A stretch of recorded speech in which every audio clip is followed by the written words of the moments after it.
Hello and welcome back. I'm Anna Dalman and it is day number 69, and today I wanted to take a look at being calm. And calm is one of those bricks that we all need to have in the foundation of our life, and the kind of thing we should have so cultivated within us that we are calm in the storm of other people's lives and other people's circumstances, and through that we are able to encourage them. And likewise, it would be wonderful, as you're looking for good friends or a community, that you would have a couple of people in that group who are calm.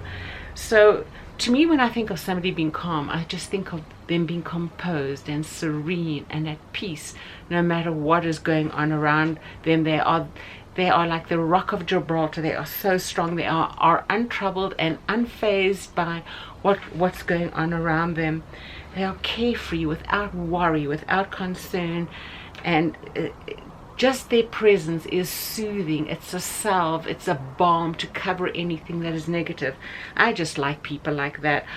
I'm very, very grateful that through the years I've been able to cultivate that in my life, that I can be calm in the midst of storms. When things are falling apart, I can be the one navigating and finding a way through and at peace. I just think that's such a gift. But the inner peace, we need to have a source. It doesn't just happen.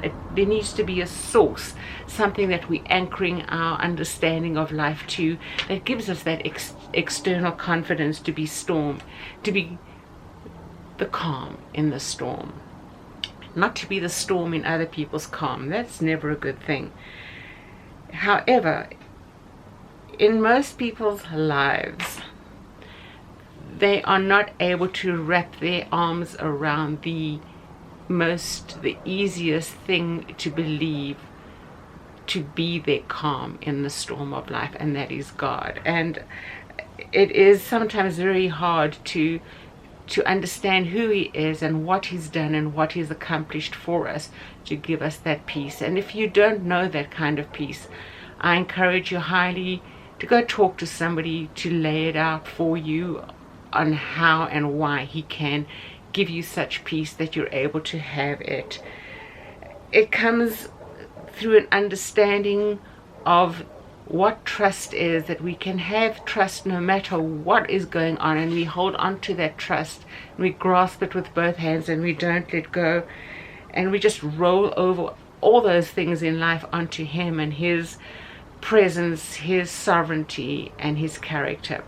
And so I hope that is of some encouragement to you. And if you're not sure about anything I've just said and you'd like to ask a question, please feel free to leave it in the comments and I will get back to you. And then today is the 26th of July, so I wanted to take a quick look at Proverbs 26, and I want to start at verse number 20. For lack of wood the fire goes out, and where there is no whisperer, quarreling ceases. As charcoal to hot embers and wood to fire, so is a quarrelsome man for kindling strife. The words of a whisperer are like delicious morsels. They go down into the innermost parts of the body. And that is so true. When somebody wants to stir up strife, they will add those little bits, those hot words here and there, just to fuel it and keep it going. And I often, to share an application, I often think of when I arrived in this geographical location and how things went so bad.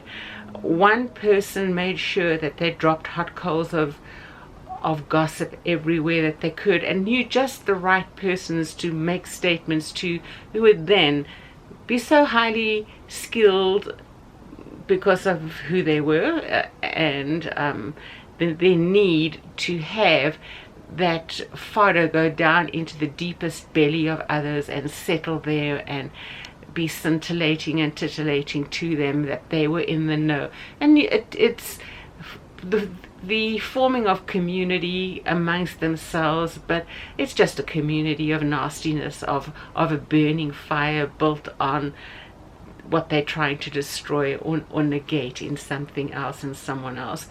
And we've talked about that before. If you're around people like that, give them a casual walk by. Just keep going. You can find greater and nicer people in life, and even if it means a season of aloneness for you, read some good books in the interim.